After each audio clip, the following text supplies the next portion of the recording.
Please like and subscribe to the channel if you find this video interesting and useful. Give me more ideas you want me to make.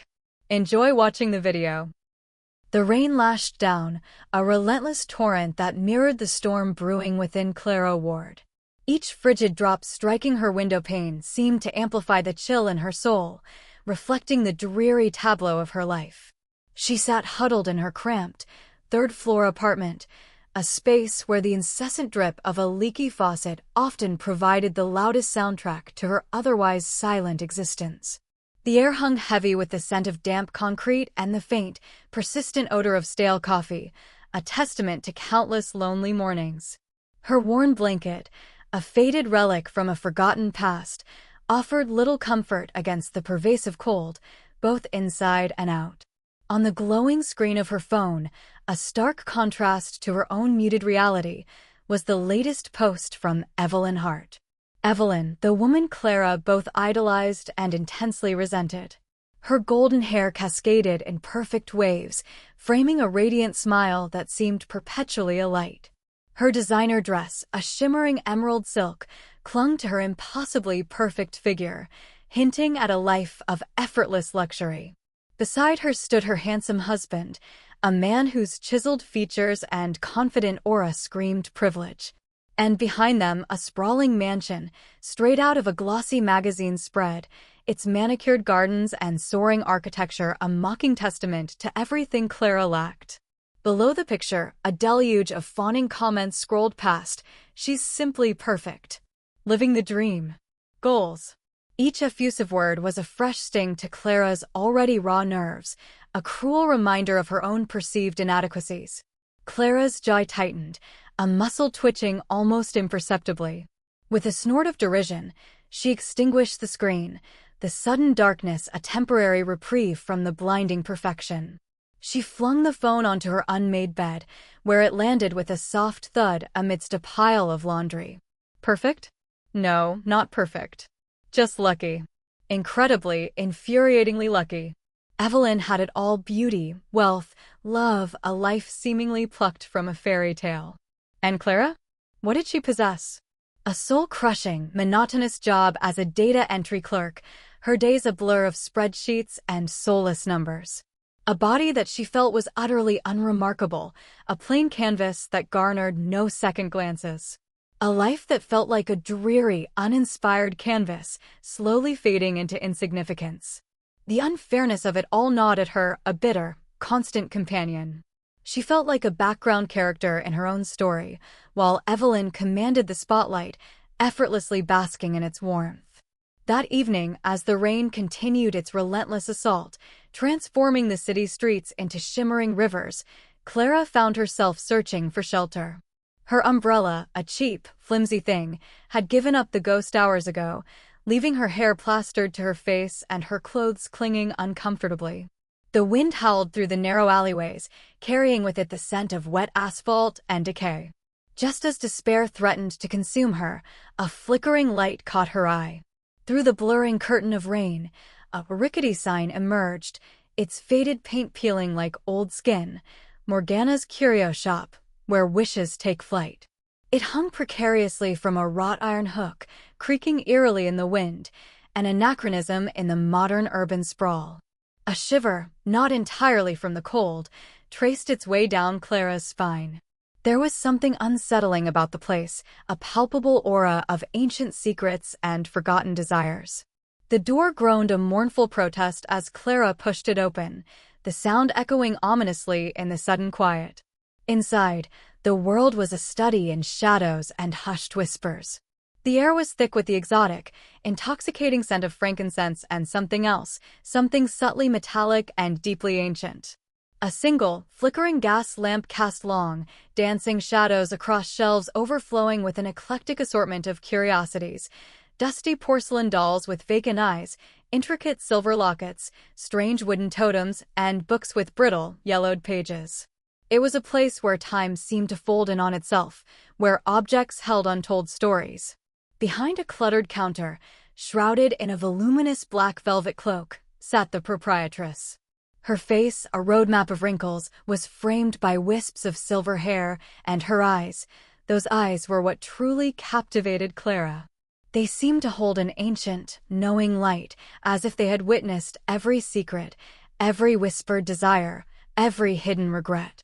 They pierced through Clara's carefully constructed facade, seeing right into the turbulent depths of her soul.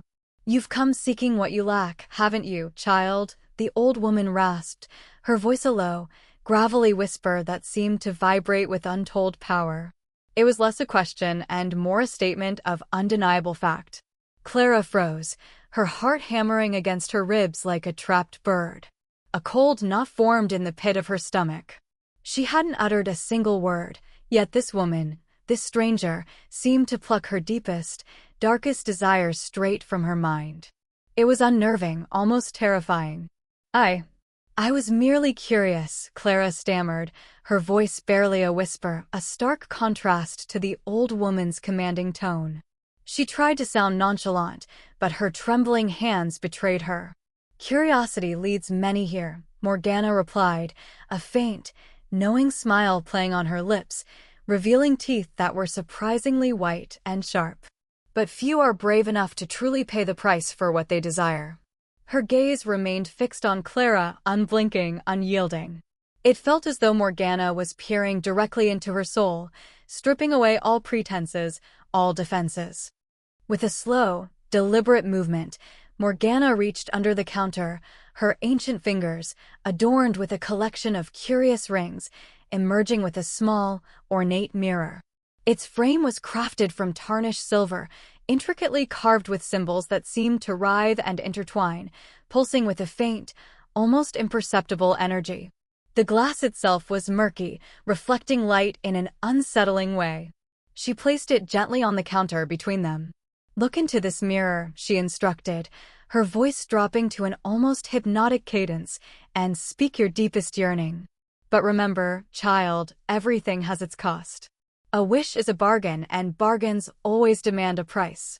Clara hesitantly reached out, her fingers brushing against the cool, smooth silver of the mirror's frame. It felt strangely warm beneath her touch, as if imbued with a life of its own. She lifted it, her gaze drawn to the cloudy reflection. In the mirror, her own face stared back, a canvas of exhaustion and envy, lines etched around her eyes from countless sleepless nights, her mouth set in a perpetual frown. But then, as if a trick of the light, the image behind her shifted. Reflected not just in the mirror, but seeming to emanate from its depths, was Evelyn Hart, her perfect smile dazzling, her golden hair shimmering. It was as if Evelyn's vibrant image was mocking Clara's drab reflection, a cruel juxtaposition of their two lives. The juxtaposition was too much, the bitterness rising like bile in Clara's throat. All the pent-up frustration, the years of feeling invisible, of being overlooked, of yearning for a life that wasn't hers, it all coalesced into a single, desperate plea. "I wish I could live her life. I wish I could be Evelyn Hart." The words tumbled out, raw and unbidden, propelled by a surge of desperate longing and corrosive envy. As the last syllable left Clara's lips, the air in the shop crackled with an unseen energy. Outside, a brilliant flash of lightning tore across the inky sky, momentarily illuminating the world in stark, blinding white. A deafening clap of thunder followed, shaking the very foundations of the old building. The gas lamp flickered wildly, threatening to extinguish, and the shelves groaned under the sudden tremor. Clara cried out, a sound lost in the cacophony, her grip on the mirror tightening instinctively. The world spun, a dizzying kaleidoscope of shadows and light, and then oblivion. Her consciousness fractured, her senses overwhelmed, plunging her into a profound, inky darkness. When Clara next opened her eyes, the world was bathed in a soft, ethereal glow. She was lying on a bed of impossibly soft white silk sheets, the kind she'd only ever seen in magazines. The room around her was an opulent symphony of cream and gold, sunlight streaming through tall, arched windows draped with heavy, embroidered curtains. A crystal chandelier glittered overhead, refracting the light into 1,000 tiny rainbows. It was a bedroom of dreams, a stark contrast to her own utilitarian box. Before she could fully process her surroundings, a man's voice, rich and melodious, broke the luxurious silence.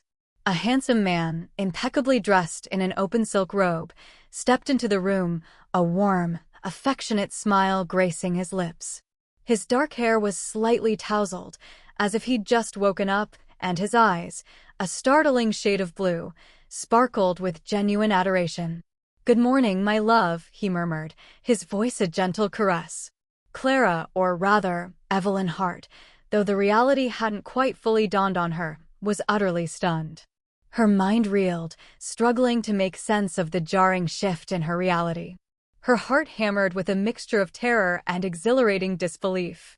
Slowly, tentatively, she reached up, her fingers tracing the delicate curve of her jaw, the smooth expanse of her cheek. She caught sight of her reflection in a nearby vanity mirror and gasped. Staring back was not Clara's familiar, tired face, but Evelyn's flawless countenance, the perfect symmetry, the luminous skin, the full, vibrant red lips, the dazzling blue eyes that now held a hint of bewildered wonder. A choked laugh escaped her, quickly followed by a rush of tears, tears of pure, unadulterated shock and overwhelming joy. The wish. Her desperate, envious wish. It had come true.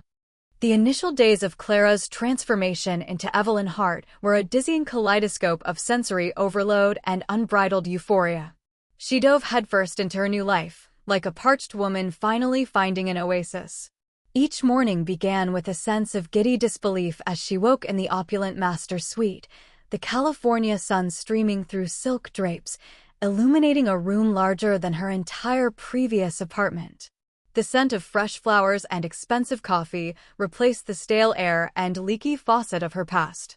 Her new husband, David, was everything the tabloids proclaimed him to be: handsome, attentive, and incredibly charming. He looked at her with an adoration that Clara had only ever dreamed of, his touch gentle, his kisses tender. She reveled in his compliments, soaking them up like a sponge, trying to convince herself that she was worthy of such affection. Her wardrobe was a fantasy brought to life. Racks upon racks of designer dresses, shoes from the most coveted labels, handbags that cost more than her annual salary. She spent hours in Evelyn's colossal walk-in closet, running her fingers over silks and satins, marveling at the sheer volume of luxury. Personal stylists and makeup artists were on call, transforming her into the polished, flawless Evelyn seen in magazines. Every meal was an experience, prepared by a private chef or enjoyed at exclusive, Michelin-starred restaurants where reservations were impossible for mere mortals. The Hart Mansion, with its sprawling gardens, infinity pool overlooking the city, and a staff of discreet housekeepers and gardeners, felt like a movie set. Clara, the invisible data entry clerk, was now Evelyn, the socialite, the philanthropist, the envy of millions. She attended glittering galas, charity auctions, and exclusive premieres, always on David's arm, always the center of attention. Flashbulbs popped wherever she went, and reporters clamored for a quote, a smile, a glimpse of her perfect life. She learned to glide through crowded rooms, offering air kisses and practiced smiles, her voice modulated to Evelyn's slightly breathy, cultivated tone. Each compliment, each envious glance, each fawning article in a gossip magazine was a validation, a sweet balm to the years of feeling invisible. She eagerly posed for photos, uploaded them to Evelyn's social media, and watched the likes and adoring comments flood in. "You're truly blessed, Evelyn. Still the most beautiful woman. Couple goals." These were the words Clara had yearned for, the affirmation she believed would finally bring her happiness. She felt like an actress in the role of a lifetime, flawlessly performing the part of Evelyn Hart, basking in the glow of public adoration. But beneath the glittering facade, a subtle unease began to stir. The initial intoxicating rush began to wane, replaced by a growing sense of superficiality. The conversations at lavish parties, initially thrilling, soon devolved into empty chatter about stock portfolios, exotic vacations, and the latest designer trends. The people, while outwardly charming, often felt hollow, their smiles not quite reaching their eyes. Clara found herself mimicking Evelyn's social graces, laughing at jokes she didn't quite understand, nodding politely at opinions she didn't share. She was performing a role, and the constant performance was exhausting. One particular evening, Clara found herself alone in the vast, echoing mansion. David was away on an unexpected business trip, and the house, usually buzzing with staff and activity, felt unnervingly silent. The rain had returned, a gentle patter against the windows, a familiar sound that, for the first time since her transformation, brought with it a pang of nostalgia for her old, simple life. She wandered into what was clearly Evelyn's home office, a sleek, minimalist space dominated by a large, gleaming mahogany desk and floor-to-ceiling bookshelves filled with weighty tomes on art, finance, and obscure philosophy, topics Clara knew nothing about. She began to idly open drawers, searching for something, anything, that might give her a deeper insight into the woman she had become. Perhaps a diary, a hidden letter, a clue to Evelyn's true self. Most drawers contained meticulously organized financial documents, property deeds, and charity event invitations. But then, in a hidden compartment beneath a stack of old financial reports, she found a discreet, unmarked folder. Her heart quickened with a sudden, inexplicable sense of dread. She pulled it out, her fingers trembling slightly as she opened it.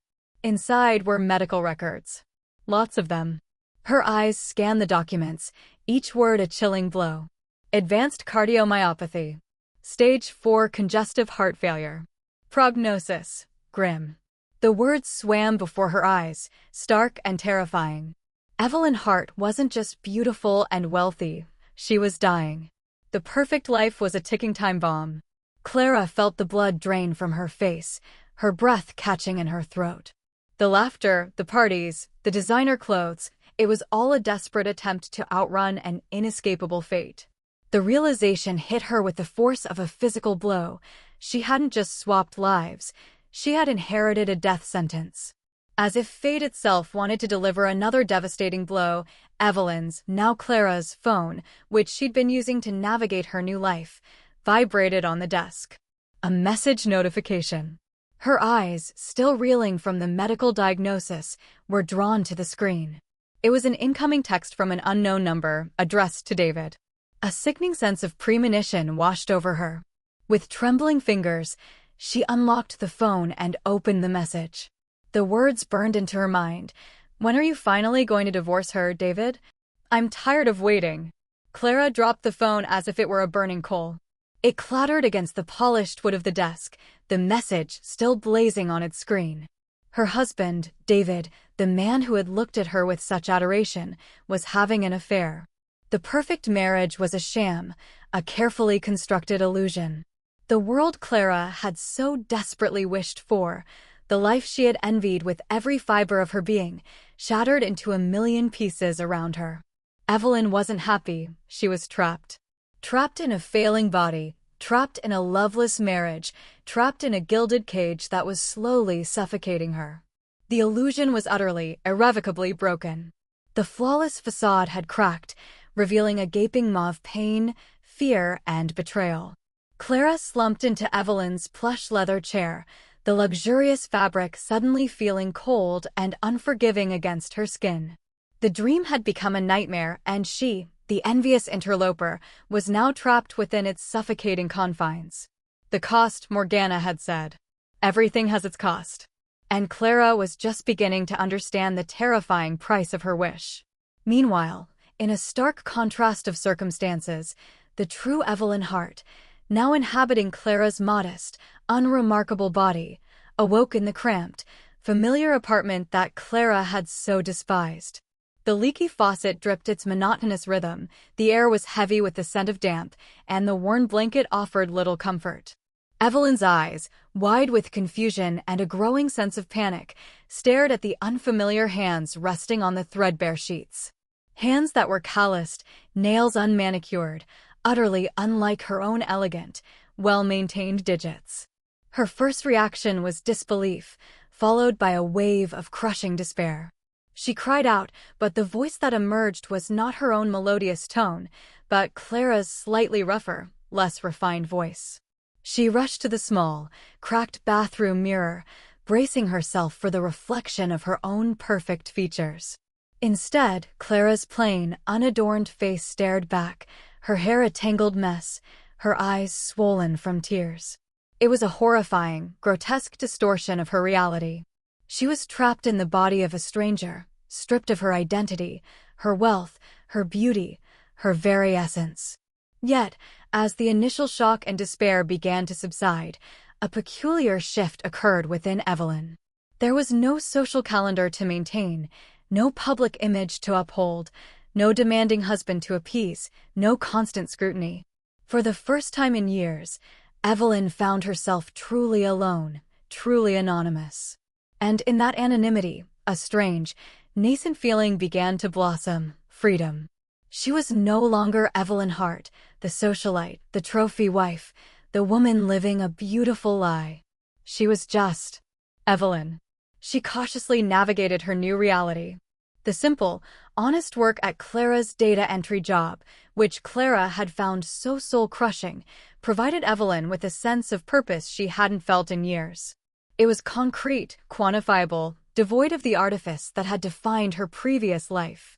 She found herself engaging with Clara's unassuming neighbors, something she would never have done as Evelyn Hart, the untouchable socialite.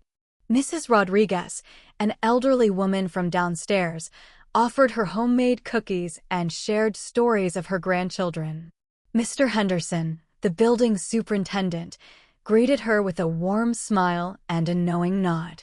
These small, genuine interactions, devoid of pretense, were a revelation. Evelyn, accustomed to a life of having everything done for her, slowly learned the rhythms of a simpler existence. She learned to cook, to clean, to manage a meager budget. She walked to the local park, sat on a bench, and simply watched the world go by, something her previous frenetic schedule would never have allowed. She read books from the local library, lost herself in stories, and rediscovered a love for simple pleasures. The constant fear, the gnawing anxiety about her failing health, the crushing weight of public expectations, it was all gone, replaced by a strange, exhilarating sense of lightness. She was still in shock, still grappling with the sheer impossibility of her situation, but amidst the uncertainty, a profound sense of liberation began to take root. For the first time in her life, Evelyn Hart, in Clara Ward's body, felt truly, genuinely free. She was no longer defined by her wealth, her beauty, or her illness. She was simply living, and that, in itself, was a miracle. As the weeks bled into months, Clara's life as Evelyn Hart devolved into a relentless, agonizing struggle to maintain a crumbling illusion. The initial thrill of luxury had long since evaporated, replaced by a suffocating dread. Every polished surface in the mansion, every designer garment, every flawless reflection in the mirror, became a constant reminder of the terrible truth she now carried. She was living a lie, and the weight of it was crushing her. The medical diagnosis, advanced cardiomyopathy, echoed in her mind with every beat of Evelyn's increasingly erratic heart. She found herself constantly monitoring her pulse, taking Evelyn's myriad medications with a mixture of fear and resentment. The once coveted beauty now felt like a cruel mask, a fragile shell encasing a failing body. The betrayal by David gnawed at her, a festering wound that refused to heal. She confronted him indirectly, dropping hints, observing his reactions, but he remained expertly evasive, his charm an impenetrable shield. He continued to play the role of the devoted husband in public, but in the quiet solitude of the mansion, he became distant, cold, often disappearing for hours, offering flimsy excuses. Clara felt a profound, almost visceral pang of sympathy for the real Evelyn, who had lived with this agonizing deception for so long. She saw the subtle ways David would flinch if she touched his arm unexpectedly, the way his eyes would dart away when she tried to engage him in a meaningful conversation. The perfect marriage was a hollow charade, and Clara, who had yearned for such a love, now found herself trapped in its bitter reality. The media, once her adoring audience, now turned on her with a predatory hunger. Whispers of Evelyn's failing health, once carefully suppressed, began to leak into the gossip columns, fueled, Clara suspected, by David's mistress. Then came the financial scandals. Evelyn had been involved in several high-profile charity initiatives, and now, under Clara's bewildered stewardship, inconsistencies began to emerge. Clara, with her limited understanding of high finance and intricate philanthropic structures, struggled to navigate the complex web of accounts and investments. Accusations of mismanagement and even outright embezzlement splashed across headlines. Evelyn Hart, from angel to accused, screamed one particularly vicious tabloid. The relentless scrutiny, the paparazzi lurking outside the gates, the vicious online comments, it was a barrage of negativity that Clara, used to her anonymous existence, was utterly unprepared for. The same public that had adored Evelyn now reveled in her downfall, their adoration replaced by schadenfreude. Her physical decline, Evelyn's decline, was undeniable. The elegant posture Clara had adopted began to sag under the constant fatigue. Her once radiant complexion became sallow, her eyes shadowed. She experienced frequent bouts of breathlessness, dizzy spells that left her clinging to walls. The doctors, now a constant presence, spoke in grave tones, their faces etched with concern. "Her heart is weakening rapidly, Mrs. Hart. We've done all we can. It's progressing aggressively." Each consultation was a stark reminder that time was running out, that the perfect life she had stolen was slowly, inexorably killing her. The opulent mansion, once a symbol of her wildest dreams, now felt like a magnificent prison, its vastness emphasizing her isolation and impending doom.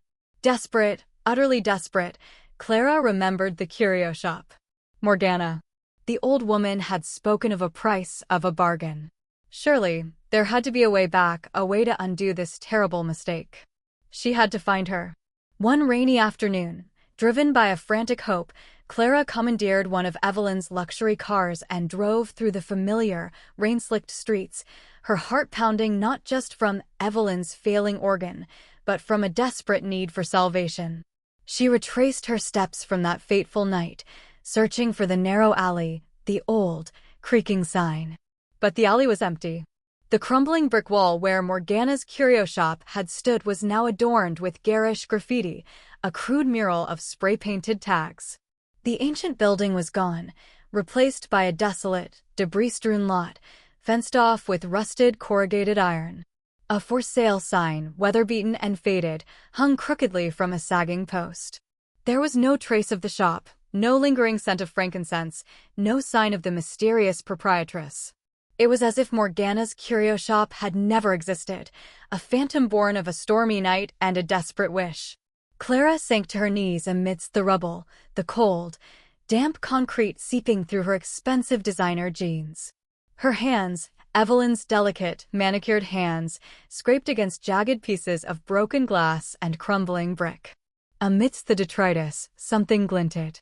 A shard of glass, framed by a sliver of tarnished silver, lay half-buried in the mud.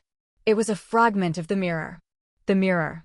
As she picked it up, her fingers brushed against something else, a crude inscription scratched into the damp earth beside the shard, as if written in haste, the letters barely legible.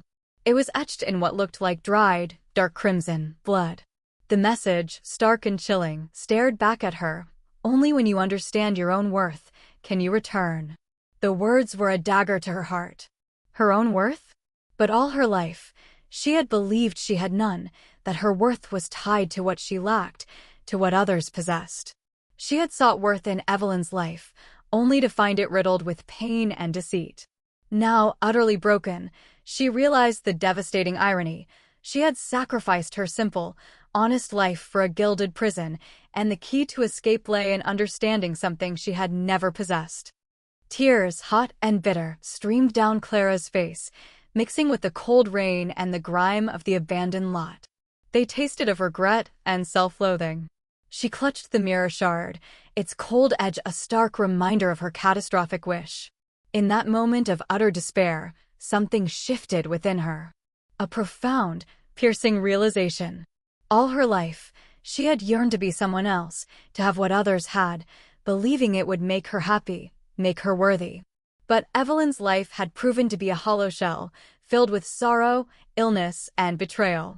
The perfection she had envied was nothing but a fragile illusion.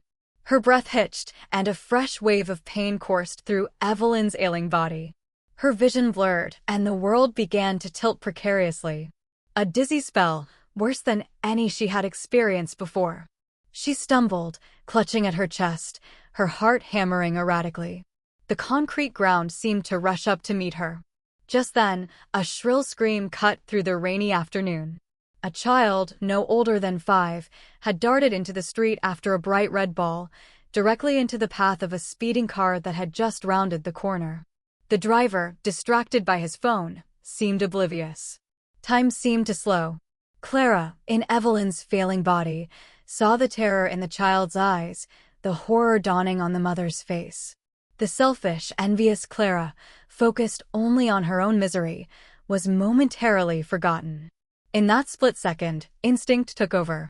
A surge of pure, unadulterated adrenaline, powered by a force far greater than her own failing heart, propelled her forward.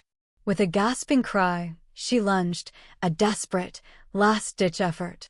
She threw herself between the car and the child, shoving the small boy out of harm's way. The screech of tires filled the air, a deafening crescendo. A blinding flash of headlights. A sickening thud. And then, a profound, all-encompassing darkness.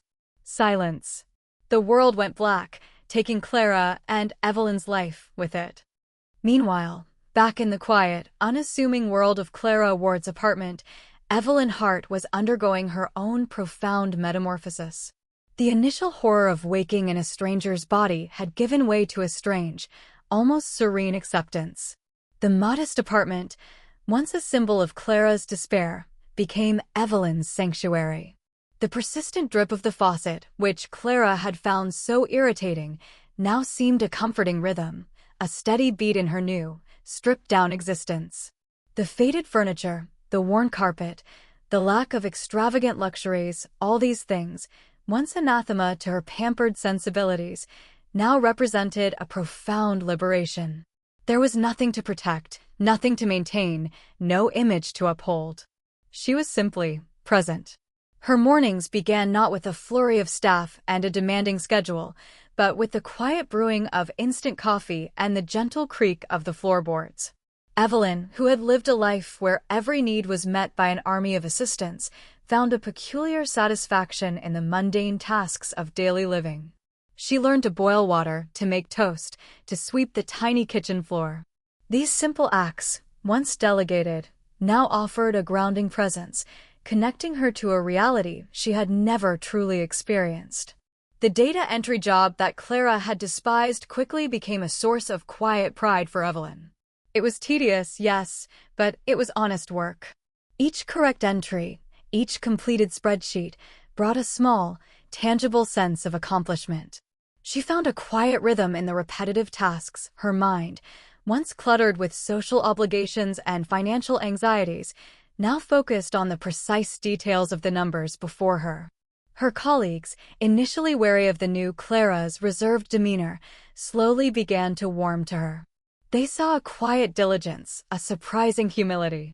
One afternoon, her supervisor, Mr. Davies, a gruff but fair man, stopped by her cubicle. "Clara," he said, "your accuracy rates have gone up significantly in the last few weeks. Keep up the good work." A small compliment, but to Evelyn, it felt like a monumental achievement, a genuine validation she hadn't felt in years, untainted by wealth or status. The neighbors, whom Evelyn would have previously dismissed as invisible, became an unexpected source of connection. Mrs. Rodriguez, with her endless supply of freshly baked cookies and heartwarming stories about her grandchildren, became a daily ritual. Evelyn, accustomed to polite, superficial conversations, found herself genuinely listening, offering comfort and advice, and discovering a joy in these simple, authentic exchanges. Mr. Henderson, the building superintendent, would often stop by to chat while making repairs, sharing anecdotes about the building's history and always offering a warm smile. Evelyn, who had once lived behind guarded gates and bulletproof windows, now felt a sense of community, a belonging she had never known in her gilded cage. One evening, while watering Clara's collection of resilient but slightly neglected houseplants, a small ficus and a struggling orchid, Evelyn overheard a conversation from the apartment next door. A young mother was struggling to soothe her crying baby, her voice laced with exhaustion and frustration. Without a second thought, Evelyn, remembering snippets of advice she'd heard from Mrs. Rodriguez, knocked gently on the door. "Excuse me," she said, offering a hesitant, Clara-like smile. "I couldn't help but overhear." Sometimes a warm bath and a lullaby can work wonders. The young mother, initially surprised, looked at her with gratitude. Evelyn spent the next hour helping, offering gentle support, and watching as the baby finally drifted off to sleep. The mother's tearful "thank you" resonated deeply within Evelyn, a profound satisfaction in helping another human being, a feeling far more fulfilling than any social accolade she had ever received. Her new simple life also brought an unexpected boon, a newfound sense of physical well-being. The constant stress and anxiety that had plagued Evelyn Hart's existence had slowly, almost imperceptibly, begun to lift. Without the relentless pressure of public appearance, the demands of maintaining a perfect image, and the emotional toll of a failing marriage, Evelyn's body, Clara's body, began to respond. She started taking long walks in the local park, marveling at the vibrant greens of the trees and the simple joy of children playing. She discovered a small, community garden nearby and found solace in tending a tiny plot, feeling the earth between her fingers, watching seeds sprout into life. The chronic fatigue and low-level anxiety that had been her constant companions as Evelyn Hart slowly began to dissipate. She ate simple, healthy meals, slept soundly for the first time in years, and felt a quiet strength returning to Clara's unremarkable frame. One afternoon, while browsing a dusty second-hand bookstore, Evelyn stumbled upon a worn copy of Walden by Henry David Thoreau. She bought it on a whim, drawn to its themes of simplicity and self-reliance. As she read by the weak lamplight in Clara's living room, surrounded by the familiar sounds of the city, she felt a profound sense of recognition. Thoreau's words, "I went to the woods because I wished to live deliberately, to front only the essential facts of life, and see if I could not learn what it had to teach," echoed her own unexpected journey. She had been stripped of everything, forced to confront the essential facts of existence, and in doing so, had discovered an inner resilience she never knew she possessed. She began to spend her evenings reading, learning, sketching in a small notebook she found tucked away in a drawer. Clara's life, though initially jarring, was offering Evelyn a canvas for genuine self-discovery. She was no longer Evelyn Hart, the woman defined by her circumstances, her wealth, her illness. She was simply Evelyn, a person stripped bare of all external validation, finding joy in small moments, connecting with others, and discovering a quiet strength within herself. The fear was still there, a lingering shadow, but it was overshadowed by a burgeoning sense of peace, a profound gratitude for this unexpected second chance at life. The gilded cage had been replaced by a humble, yet liberating, cocoon, and Evelyn was, for the first time, truly beginning to spread her own wings. She felt alive in a way she never had before, a vitality born not of luxury, but of genuine existence. As Clara struggled with her impending doom in Evelyn's body, the echoes of her old life began to haunt her. The news reports of Evelyn Hart's increasingly dire health and legal troubles reached Evelyn as Clara through newspapers and snippets of television news. Each headline, each whispered rumor, sent a shiver down her spine.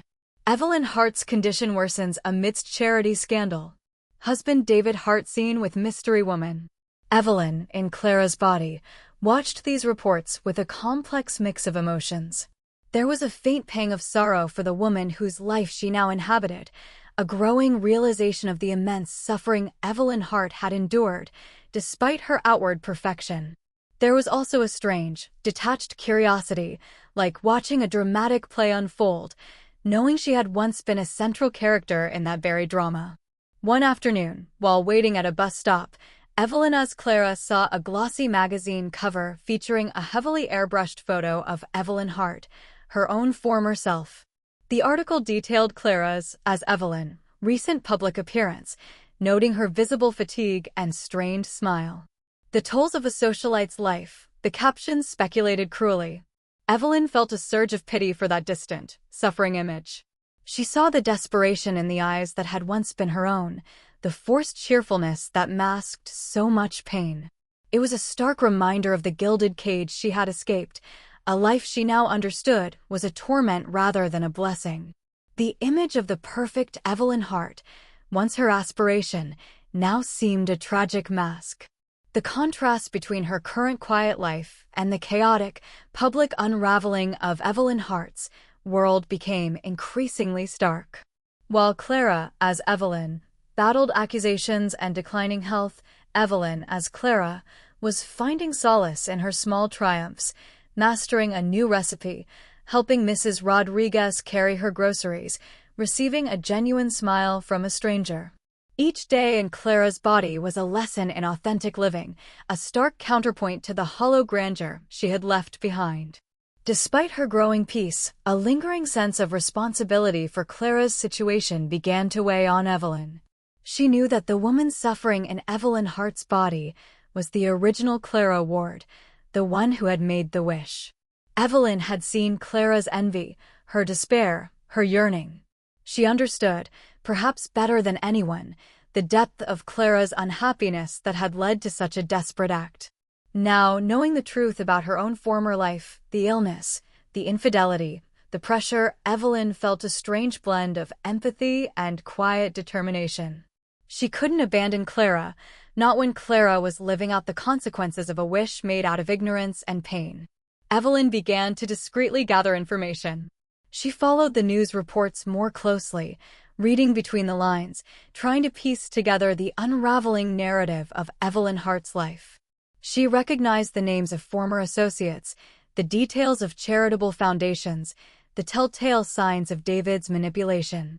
Her sharp mind, once focused on managing a vast estate, was now channeled into understanding the intricacies of the scandal. She visited the library, poring over old newspaper archives, looking for any mention of Morgana's curio shop. She remembered vague rumors about an old, eccentric shop owner, but nothing concrete. The shop seemed to exist only in the realm of whispered legends. One day, while exploring an older, less developed part of the city, an area Clara would never have frequented, Evelyn stumbled upon a forgotten alleyway. It was narrow, damp, and smelled faintly of incense and old wood. Her heart gave a sudden lurch. There, almost hidden behind an overflowing dumpster, was a faded, crumbling mural on a brick wall. It wasn't the graffiti Clara had seen, but an older, more artistic painting, depicting swirling Celtic knots and a woman with knowing eyes, holding a small, silver-framed mirror. It was weathered, almost indecipherable, but Evelyn felt a profound sense of recognition. This was where Morgana's shop had been. Not in the desolate lot Clara found, but in this ancient, forgotten corner of the city. Perhaps the shop itself had moved, or merely cloaked itself from those not meant to find it. Driven by a desperate hope, Evelyn began to ask questions in the surrounding shops and residential buildings. Most people gave her blank stares, or dismissed her inquiries about an old curio shop as quaint foolishness. But an elderly flower vendor, her face a web of benevolent wrinkles, paused as Evelyn described the shop and the old woman. "Morgana," she mused, her eyes twinkling. "Ah, she comes and goes, child. When the moon is full and the air is charged with longing, sometimes she appears. But only to those whose hearts are truly open." The vendor pointed vaguely towards a darker, narrower passage at the very end of the alley. "Look for the moo-petal flower, child. She tends to them." Evelyn's heart soared with a renewed sense of purpose. She spent the next few days returning to the alley at dusk, searching, waiting. She bought a small journal, starting to sketch ideas, strategies. She knew she couldn't simply wish her way out of this, as Clara had. The solution lay not in magic, but in understanding and action, in facing the consequences of the original wish. She began to formulate a plan, a strategy to not just reverse the body swap, but to truly help Clara understand the lessons Evelyn herself had learned. She realized that the cost Morgana had spoken of wasn't just a physical exchange, but a profound spiritual one. Clara had paid for Evelyn's life with her own, and Evelyn had paid for Clara's anonymity with her own suffering and isolation. But in that exchange, both had gained something invaluable. Evelyn had found her inner strength and freedom in anonymity, while Clara, tragically, was being forced to confront the harsh realities behind the dazzling facade she had so coveted. Evelyn knew that her path back to her own body, and more importantly, Clara's path back to hers, was intertwined with this newfound wisdom. She needed to find Morgana, not to make another wish, but to seek understanding, to unravel the threads of fate that had been so dramatically rewoven. The moon petal flower. Evelyn clung to that enigmatic clue, feeling a strange sense of quiet anticipation. The world, once a prison, now felt like a mystery waiting to be solved, and she, in Clara's humble body, was finally ready to face it. The echoes of Clara's suffering and the whispers of Evelyn's newfound freedom were converging, signaling a turning point for both women. The night Clara Ward, in Evelyn Hart's body, found herself in the path of the speeding car, her final act of selfless heroism ignited a chain of events that resonated far beyond the immediate tragedy. The impact was brutal, a sickening crunch of metal and bone. But in that instant, as she pushed the child to safety, something profound occurred. The corrosive envy that had poisoned Clara's soul, the desperate yearning for another's life, finally shattered. In sacrificing herself for a stranger, Clara, for the first time, acted not out of self-interest, but out of pure, unadulterated compassion. It was a fleeting, yet absolute, moment of self-worth, a spontaneous act that finally aligned with the cryptic message on the broken mirror shard. Only when you understand your own worth can you return. As darkness consumed her, Clara felt a strange sensation, not of pain, but of release. A lightness, as if a heavy burden had been lifted. Her physical form, Evelyn Hart's ailing body, crumpled lifelessly on the wet asphalt, a stark contrast to the small, red ball that had caused the tragic chain of events, now gently rolling to a stop beside her. The child, miraculously unharmed, screamed, and the distraught mother rushed forward, her cries mingling with the wail of sirens quickly approaching. News of the accident spread like wildfire. Socialite Evelyn Hart dies heroically saving child. The headlines screamed, a sudden, dramatic reversal of the public's recent scorn. The scandal, the financial woes, the rumors of infidelity, all were momentarily forgotten, replaced by a wave of admiration for her final, selfless act. David Hart, Evelyn's estranged husband, appeared on television, his face a mask of grief, carefully crafted for public consumption. He spoke of Evelyn's innate goodness and her unwavering spirit, conveniently omitting the sordid details of their marriage. The child's mother, tearful and eternally grateful, recounted the chilling seconds before the impact, praising Evelyn as an angel. In Clara's humble apartment, Evelyn Hart, in Clara's body, watched the news reports with a growing sense of awe and a profound, aching sadness. The image of the wrecked luxury car, the paramedics working frantically, the pronouncement of death, it all felt incredibly surreal, yet undeniably real. She saw the picture of Evelyn Hart, her former body, now a symbol of heroism, a public figure elevated in death. A single tear traced a path down Clara's cheek. It was a tear of sorrow for the original Evelyn, for the life that had been so cruelly cut short, but also a tear of unexpected gratitude for Clara's ultimate redemption. Clara, in her final moments, had found the worth she so desperately sought, not in luxury, but in sacrifice. Meanwhile, back in the forgotten alleyway, Evelyn, as Clara, continued her vigil, drawn by an inexplicable pull. The flower vendor's words about the moon petal flower echoed in her mind. On the night of the accident, a rare supermoon hung heavy in the sky, casting an ethereal glow over the city, piercing through the lingering rain clouds. The air was thick with an unusual energy, a hum that Evelyn could almost feel vibrating in her bones. As she stood near the faded mural, the alley seemed to shimmer, the shadows deepening and shifting in an unnatural way. And then, at the very end of the narrow passage, nestled amongst weeds and crumbling bricks, she saw it, a cluster of luminous, otherworldly white flowers, their petals unfurling in the moonlight, glowing with an inner light. The moon petal flowers. Hesitantly, Evelyn approached, her heart thumping. The flowers emitted a faint, sweet fragrance, and as she drew closer, the air around them seemed to thicken, swirling with mist.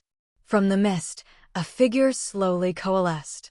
It was Morgana, her form appearing as if from the very air itself, her dark cloak blending seamlessly with the shadows, her eyes gleaming with an ancient, knowing light. She was tending to the moon petal flowers, her gnarled fingers gently touching their glowing petals. "You have finally arrived, Evelyn," Morgana's voice rasped, the sound like dry leaves rustling in a forgotten attic. "The cycle is complete." Evelyn's breath caught in her throat. Morgana knew her true identity. "The cycle," Evelyn whispered, her voice trembling. "The wish of envy, the lesson of worth, the sacrifice of self," Morgana replied, turning to face Evelyn fully. Her eyes, deep pools of cosmic wisdom, seemed to peer directly into Evelyn's soul. Clara found her worth in her final act. Her path is now complete. Her journey, though tragically cut short in that body, has earned her peace. "But what about me?" Evelyn asked, a sudden surge of hope, fear, and confusion washing over her. "And Clara's body? What happens now?" Morgana smiled, a faint, enigmatic curve of her lips. "The fabric of fate, once rewoven, cannot simply be undone without consequence. Clara's wish was granted, and its full price has been paid. Her original body, the one you now inhabit, is simply where she left it. But it is no longer bound by her wish. And you, Evelyn, have walked a path of humility, discovered strength in simplicity, and found your own freedom. You have seen beyond the gilded cage." Morgana gestured towards the shimmering mist that enveloped the moon petal flowers. "The crossroads are before you. You may choose to remain in this life, in this body, with the wisdom you have gained. Or you may choose to return to your original form, but you will carry the lessons learned here, and the world you return to will be irrevocably changed by Clara's final act." Evelyn looked down at Clara's hands, rougher, more capable than her own ever were. She thought of Mrs. Rodriguez, of Mr. Henderson, of the joy of quiet mornings and honest work. She thought of Clara's ultimate sacrifice and the peace she had found in it. The allure of her old life, the wealth, the beauty, the social standing, seemed distant and hollow now. But the thought of her own body, of her identity, of the life that was hers, was still a powerful pull. I want to go back," Evelyn finally said, her voice firm, resolute. "I want to return to my body. But I want to carry all of this with me. The humility, the compassion, the understanding." Morgana nodded slowly, her eyes still fixed on Evelyn. "So be it. The threads will reweave themselves, but they will be stronger, more resilient. Remember, Evelyn, the greatest treasures are not found in what you gain from others, but in what you discover within yourself." As Morgana spoke, the mist around the moon petal flowers intensified, swirling around Evelyn, growing colder, then warmer, pulsating with an unseen energy. A faint light emanated from within her, growing brighter, enveloping her in a soft, golden glow. Evelyn closed her eyes, feeling a profound shift, a sensation akin to being pulled apart and then gently reassembled, piece by piece. The familiar sense of the alley faded, replaced by the faint scent of antiseptics and expensive perfume. The sounds of the city's distant hum gave way to the steady beep of a medical monitor. When Evelyn opened her eyes again, she was no longer in the damp alleyway. She was in a hospital room, surrounded by pristine white sheets and the quiet efficiency of medical equipment. Her hands, resting on the blanket, were now her own, elegant, manicured, unmistakably Evelyn Hart's.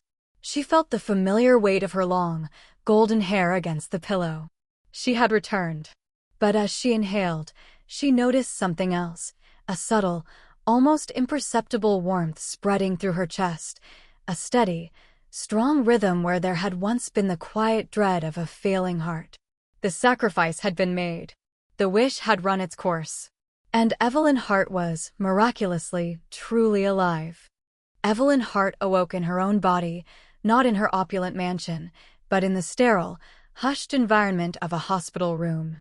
The pristine white sheets, the gentle hum of medical machinery, the faint scent of disinfectant, it was all a stark contrast to the mystical alleyway and the glowing moonpetal flowers. She blinked, her eyes adjusting to the soft light filtering through the blinds. Her hands, resting on the blanket, were indeed her own, delicate, perfectly manicured, a testament to her previous life of effortless luxury. She ran a tentative hand through her long, golden hair, feeling its familiar silkiness. The feeling was profoundly disorienting, yet undeniably real. A nurse, a kind-faced woman with tired eyes, entered the room, checking in for drip. She glanced at Evelyn, then paused, her eyes widening slightly. "Mrs. Hart? You're awake. That's wonderful news. The doctors will be so pleased." "Mrs. Hart," Evelyn repeated, her voice a little hoarse, but unmistakably her own. She tested the sound, the feeling of her vocal cords. It was a strange mix of familiarity and foreignness. "Yes, of course, Mrs. Hart," the nurse replied with a warm smile. "You've been through quite an ordeal. A miraculous recovery, truly." Miraculous. The word resonated with Evelyn. She remembered the gnawing fear of her advanced heart condition, the constant fatigue, the knowledge of impending doom.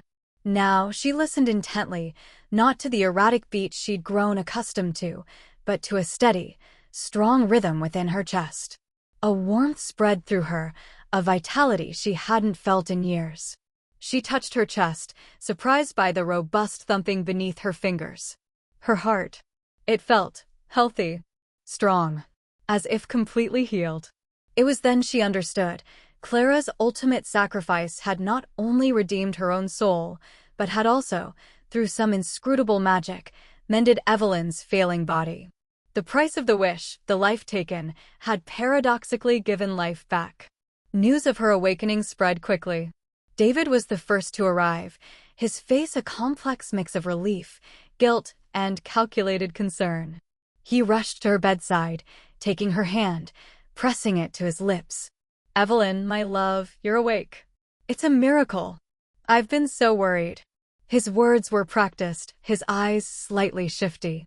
Evelyn, now armed with the knowledge gained from Clara's perspective, saw through his performance with stark clarity. The fake concern, the underlying fear of losing his meal ticket, the lingering scent of another woman's perfume, it was all visible to her now. She felt a flicker of the old anger, but it was quickly replaced by a quiet sense of detachment. She was no longer the naive, vulnerable Evelyn who would have clung to his every word. The media, too, descended with renewed fervor. The story of Evelyn Hart's heroic sacrifice had captivated the nation. Now, her miraculous recovery added another layer to the already dramatic narrative. Reporters clamored outside the hospital, desperate for an exclusive. Evelyn Hart, from hero to survivor. The woman who cheated death. Her image, once tarnished by scandal, was now polished, gleaming, elevated to near sainthood. She was no longer just a socialite. She was a symbol of strength and resilience. Evelyn, however, was not the same woman. The lessons learned in Clara's humble body had profoundly reshaped her perspective. The luxury of the hospital room felt isolating rather than comforting. The attention of the media, once a source of validation, now felt intrusive and superficial. She missed the quiet simplicity of Clara's apartment, the genuine warmth of Mrs. Rodriguez, the satisfying monotony of the data entry job. Her mind, once consumed by social calendars and financial portfolios, now yearned for quiet introspection. As she slowly regained her strength, Evelyn made a series of startling decisions. The first was regarding David. During a private conversation, she calmly confronted him, laying bare her knowledge of his infidelity and his role in the financial scandals. His carefully constructed facade crumbled, revealing a panicked, cornered man. "I know everything, David," she said, her voice steady and devoid of emotion. "And I want a divorce." His pleas, his attempts at gaslighting, fell on deaf ears. She had seen him through Clara's eyes, and that image was indelible. She would emerge from the marriage with what was rightfully hers, but she would not allow him to manipulate her further. Next, she addressed the media. Instead of the usual carefully curated statements, Evelyn chose to speak with a raw, unexpected honesty. She spoke about the fragility of life, the importance of genuine human connection, and the dangers of superficiality. She didn't explicitly mention the body swap, knowing it would sound like madness, but her words carried a weight and wisdom that surprised everyone. "I've been given a second chance," she told a captivated journalist, her eyes conveying a depth they had never held before. "And I intend to use it to live a life of meaning, not just appearance." Her closest friends and social circle were bewildered. The old Evelyn would have thrown a lavish, welcome back party, reveled in the adoration, and immediately plunged back into her glamorous life. This new Evelyn was different. She quietly donated a significant portion of her wealth to the children's charity where Clara had made her sacrifice. She began to divest herself of unnecessary possessions, selling off designer clothes and expensive jewelry, channeling the proceeds into community development projects. The mansion, once a symbol of her status, now felt like a gilded cage she longed to escape. She sought out the child Clara had saved. She met the grateful mother, listened to her tearful recounting of the accident, and felt a profound connection to the anonymous angel who had performed that ultimate act of love. Evelyn offered to pay for the child's education, creating a trust in his name, an act that felt less like charity and more like a sacred duty. One quiet afternoon, Evelyn slipped away from the watchful eyes of her staff and visited the simple, third-floor apartment that had once been Clara's. The key was still on her ring, a mundane detail that had survived the magical exchange. As she unlocked the door, the familiar scent of damp concrete and old coffee greeted her. The leaky faucet dripped its steady rhythm. She walked through the small rooms, touching the worn blanket, looking at the faded photographs Clara had left behind. She saw Clara's life not with pity or disdain, but with a profound understanding, a deep empathy. Clara had sought worth in the wrong places, but in her final act, she had found it in its purest form. Evelyn sat on the edge of the old, unmade bed, a ghost of Clara's presence lingering in the air. She closed her eyes, and in her mind, she saw Clara's face, not in envy, but in peace. She understood now that Clara had found her true worth, her ultimate peace, in that final, selfless act. And Evelyn, in returning to her own body, carried with her not just Clara's humility, but a profound understanding of life's true treasures. The wish had exacted its price, but it had also, in its own mysterious way, set both women free.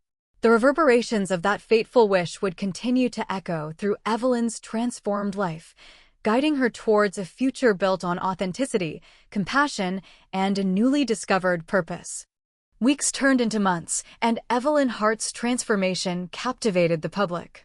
She retreated from the frenetic social scene, exchanging glamorous galas for quiet afternoons at community centers. Her name, once synonymous with extravagance, was now associated with genuine philanthropy and a quiet grace. She sold the sprawling mansion, the gilded cage that had once imprisoned her, and moved into a beautiful but understated home with a small, manageable garden where she could cultivate her own moonpetal flowers, a constant reminder of Morgana's lesson and Clara's sacrifice. Her divorce from David was finalized, a surprisingly quiet affair given their public profiles. David, stripped of his easy wealth and exposed by Evelyn's newfound integrity, quickly faded from the public eye, his charm no match for his underlying deceit. Evelyn, however, emerged from the ashes of her old life with a newfound sense of purpose and peace.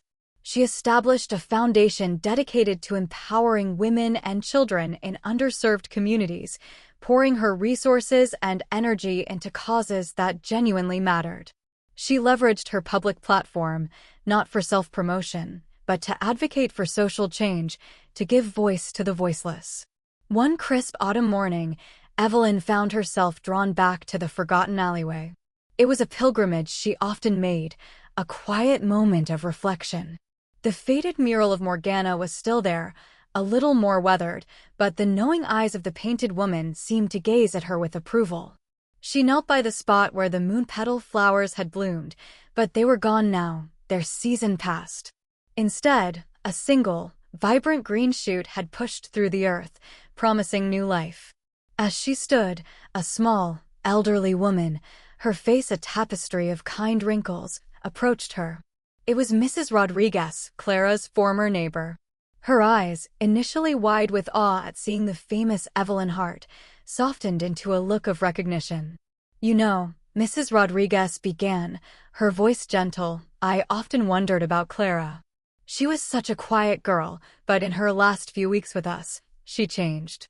She seemed so much happier, so full of life." Evelyn smiled, a genuine, heartfelt smile that reached her eyes. "She did," she confirmed softly. "She found her peace." Evelyn didn't elaborate, knowing that Mrs. Rodriguez, with her kind heart, understood more than she let on. The exchange was a testament to the authentic connections Evelyn now sought, a far cry from the superficial greetings of her past. Evelyn also made sure to visit the child Clara had saved, often bringing him books and spending time simply listening to his stories. The little boy, now thriving, looked at her with the innocent admiration that Clara had once craved. In his eyes, Evelyn saw not just gratitude, but a subtle reflection of the selfless act that had transformed both their lives. One evening, Evelyn sat in her new, modest living room, a cup of herbal tea warming her hands. She picked up a small, silver-framed mirror, one she had purchased from a local antique shop. It wasn't Morgana's magical mirror, but a simple, beautiful object. As she looked into its polished surface, she saw her own face staring back, Evelyn Hart, radiant and strong, but with a new depth in her eyes, a quiet wisdom etched around their corners. The envy that had once consumed Clara, the hollowness that had plagued Evelyn, were both gone, replaced by gratitude, empathy, and a profound sense of self-acceptance. On the television, a news report flashed across the screen.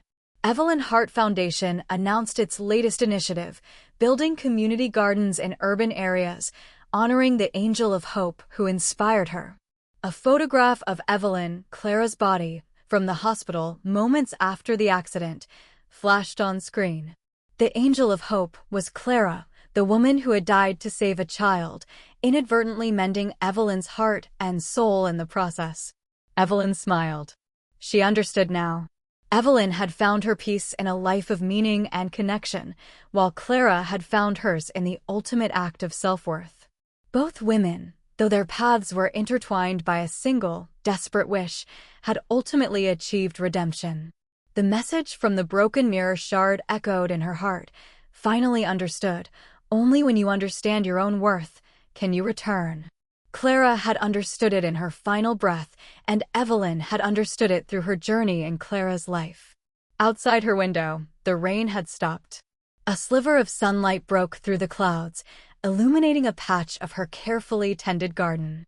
It landed on a small, decorative mirror hanging on an outdoor wall, catching the light and casting a soft, shimmering glow. In its reflection, a new world seemed to unfurl, one where envy no longer held sway, where self-worth bloomed, and where the beauty of a simple, authentic life far outshone any gilded cage.